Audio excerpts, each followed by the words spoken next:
All right. I got a request here from one of my awesome patrons, Michael G, and we got some warning today. They're playing Martirio at in New York City on Cinco de Mayo. That's pretty cool.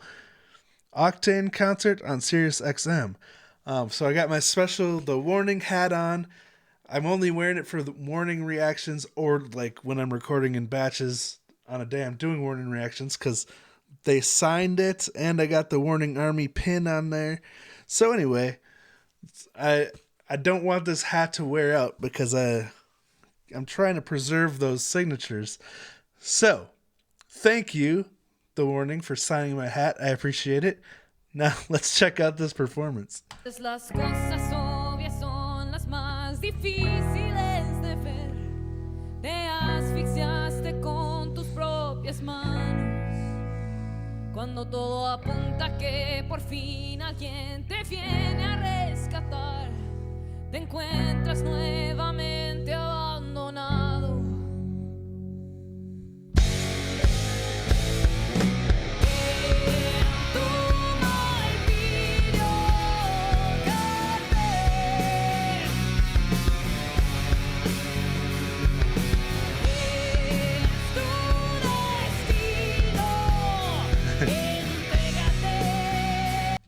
I was trapped in the drummer cage. I know that's like you like the glass there. You feel separate from everybody. You're like, can you still hear me out there? But dang, Danny commands so much attention and respect with this vocal delivery here. Like, and isn't this their first song to be all Spanish too? Is that their first language? I think it is. But you would imagine like she really feels this song when she's singing it.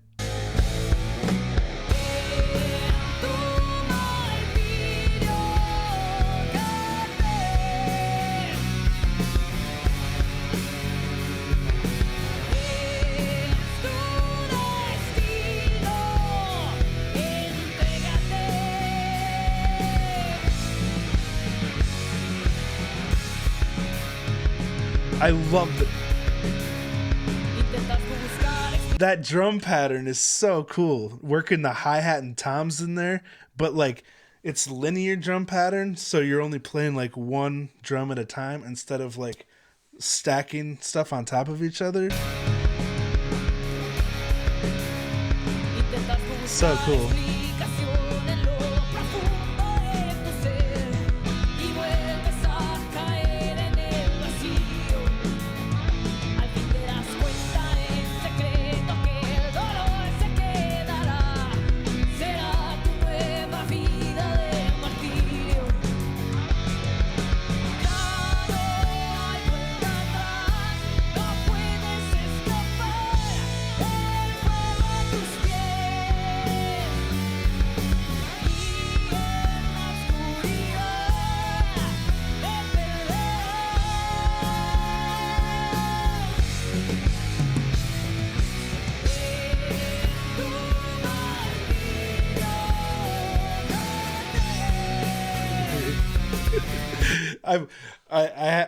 I have to think like this now because I'm a wedding videographer, but these videographers are really chill compared to like the music happening. There's like no energy in the videography, so it's just funny to see the contrast. They've got this high energy music, so much going on, and there's not many camera angles, and you don't see Ale and Pau very much in this video.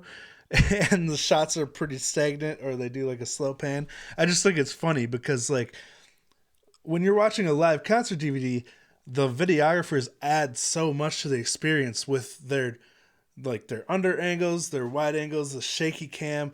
There's like they bring extra energy to it, so you still kind of get some of that live feeling energy.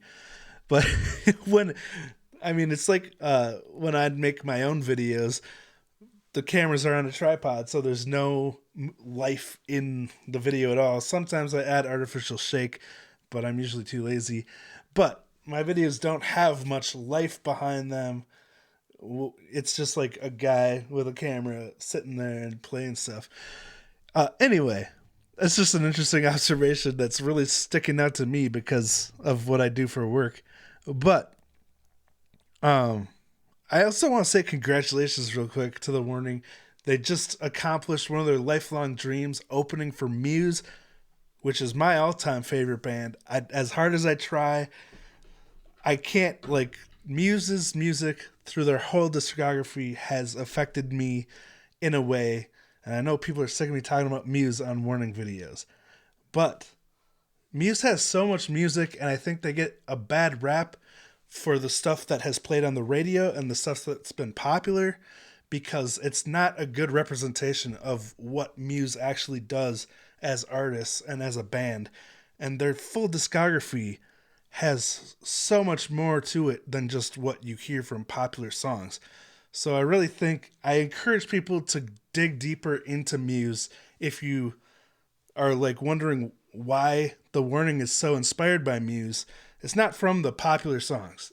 Muse has a crazy discography, wildly experimental and crazy, like any genre you can imagine inside rock, and then blending other like classical and, you know, Latin and all kinds of stuff into it. So it's really interesting.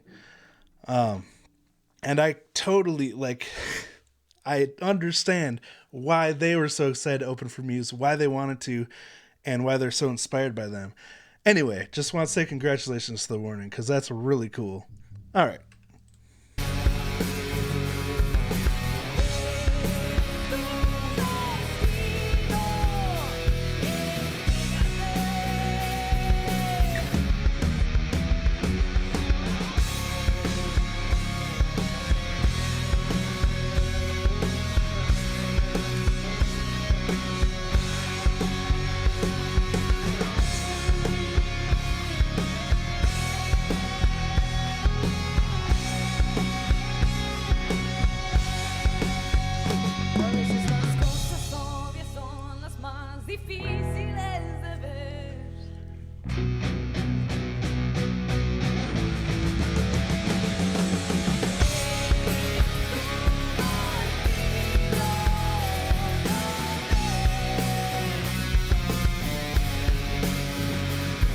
That riff, that lick that's in the middle of the chorus is so cool.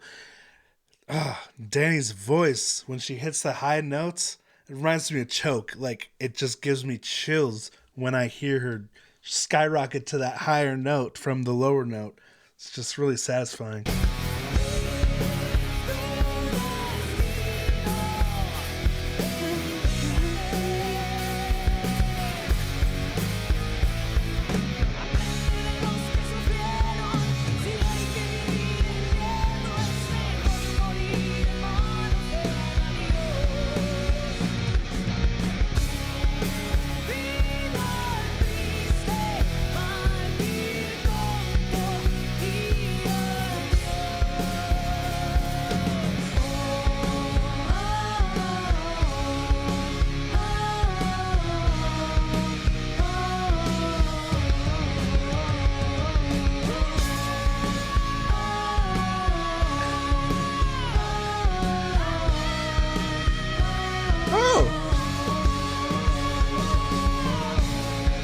Interesting. Were her headphones on before? Okay, so she took them off for that last note, or did they just fall off?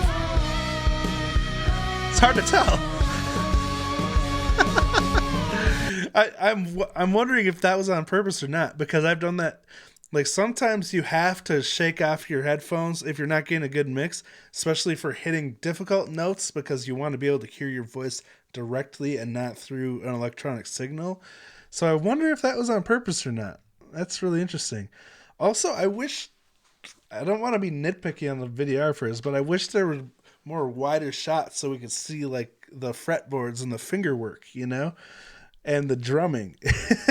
Like, there's a lot of close-ups on like their faces and stuff, but I want to see what they're doing, like full picture, not just their faces. Anyway, sorry for nitpicking.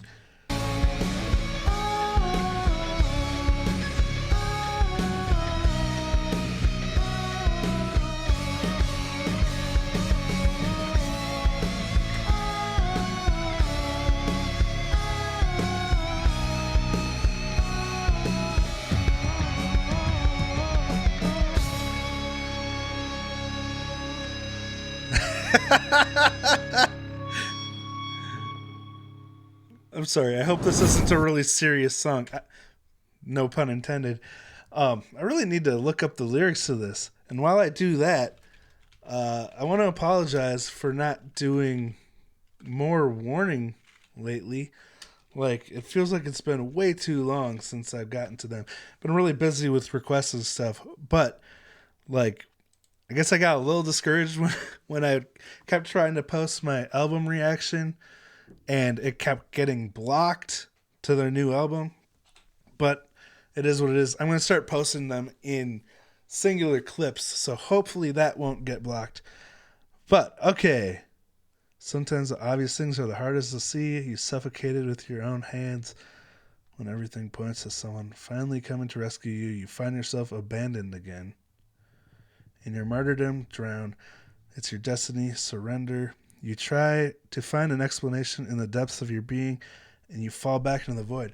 Holy crap. So, yeah, this is a really emotionally deep and powerful song. Like, about struggling with something that's, holding you down. There's no turning back. You can't escape the fire at your feet, and in the dark, you will get lost. In your martyrdom, drown. It's your destiny, surrender. Sometimes the obvious things are the hardest to see. In your martyrdom, drown. It's your destiny, surrender. So now I feel bad for laughing at her face at the end of the song because she seems so serious. But dang, this is, after performing this, and that Danny like gives it her all. She feels the lyrics when she's singing them, and I would imagine this song is emotionally exhausting to sing. Learn from those who suffered. If you have to live in fear, it's better to die in the hands of a goodbye. Your sad life, foolish murder, say goodbye. Holy crap. These are like insanely powerful lyrics. I had no idea. Obviously, I don't speak Spanish. I should. But dang. I'm glad that I read these because I would have had no idea just how powerful this song was if I didn't look at that. Anyway, thank you so much, Michael G, for this awesome request. It's gotten me to like think, holy crap, it's been too long since I posted up or have done a warning reaction, and they're one of my all-time favorites. I mean, there's so many great bands out there. It's hard to balance everything, but I definitely want to make the warning a regular part of my musical experience. I want to get to the rest of their older stuff, revisit Queen of the Murder Scene and their new album and the album that this is on. Man, they put out a lot of work. Anyway, I'll stop rambling now. Thanks for watching. I'll talk to you next time.